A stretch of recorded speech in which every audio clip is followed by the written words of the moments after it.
Welcome back, it's great to see you again.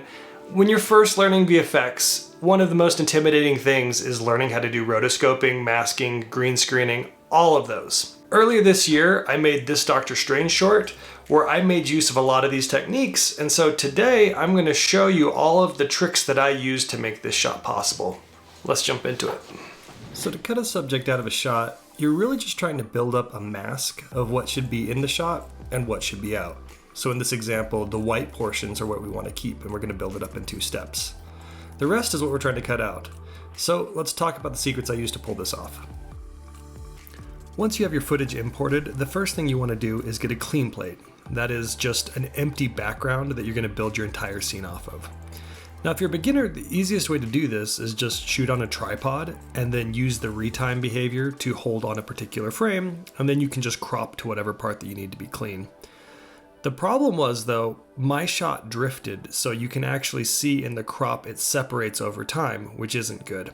So what I did to fix the problem was I just added some motion tracking and the match move effect, and I pinned it to a high contrast area on the original shot, so then they would stay synced up with each other. With these 2 layers sitting on top of each other, it worked as a clean plate, and even though the match wasn't exactly perfect, it was close enough that it would work just fine to be my clean plate for the rest of my shot. Now that our background is pretty well isolated and we have a functional clean plate, it's time to start cutting out the arm. Trick number 2 is using the mask tool to cut out some of the larger shapes. Now, in this case, I know that an arm is made up of 2 straight lines and 1 joint in the middle, so I liked using a B-spline to cut out some of these larger shapes. Once I have an outline drawn, I can click on the keyframe button and then just move around the timeline and adjust the mask. Typically, I like to jump around every 10 frames or so and then go back and just fix any spots that the automatic in-betweens aren't good enough to cover. Now that we have a lot of the background distractions cut out of the shot, we can start really isolating the arm. Because we put in all that work to make a clean plate that almost perfectly matches the shot, we can use a difference blending mode to isolate just the parts that are different between the shot and the clean plate, which in this case is the arm. If we just rearrange our layers a little bit, we can grab a clone of our clean plate, which will be what we're taking the difference of. So we can just change our arm layer to be a difference blend mode, and you can see the colors show the differences between the 2 layers, which is great. If we just crank up the contrast enough that it's easy to do a luma key, this will make it so that we have a really clean outline cut out of our arm. As we're adjusting this luma key here, I'm going to remind you of the same thing I say in almost every video.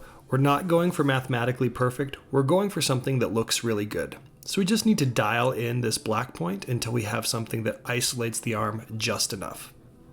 Now, at this stage, you might be inclined to use an image mask, but in Apple Motion, you can't have moving image masks. So instead, what we do is we duplicate the original footage and we put it underneath our mask that we've created.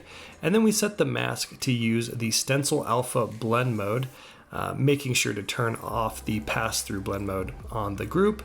And you can see that we have an isolated arm. Now, bringing in the sparks from our previous project, or if you're following along on Patreon and you've gotten access to my full project files, you'll see that there's some holes in the arm, and these are super easy to fill. Because this entire mask group is the alpha channel for our arm, anything we add to it will contribute to the alpha channel. So we can just use the shape tool, and the same way we use the mask to keyframe in some moving points, we can just fill in all these little holes that we have in the arm. Now at this stage, we've got our isolated background, our isolated arm, and we've got our finished effects from our previous project. Now at this stage, if you want to see how all of this comes together in the final project file, that's exactly what I give away over on my Patreon, which I just want to shout out my patrons. You guys are the ones that make this possible, and if you want to make more of these videos possible, go ahead and support me over there. And if you're really not into Patreon, a like and a subscribe really does make all the difference for helping these videos get discovered on YouTube. And I really want these to get discovered because the next videos I'm going to be coming out with are how to use actual code to make the highest quality plugins you can possibly make for Apple Motion and Final Cut Pro. I'm very excited to show it to you, and I'll see you there.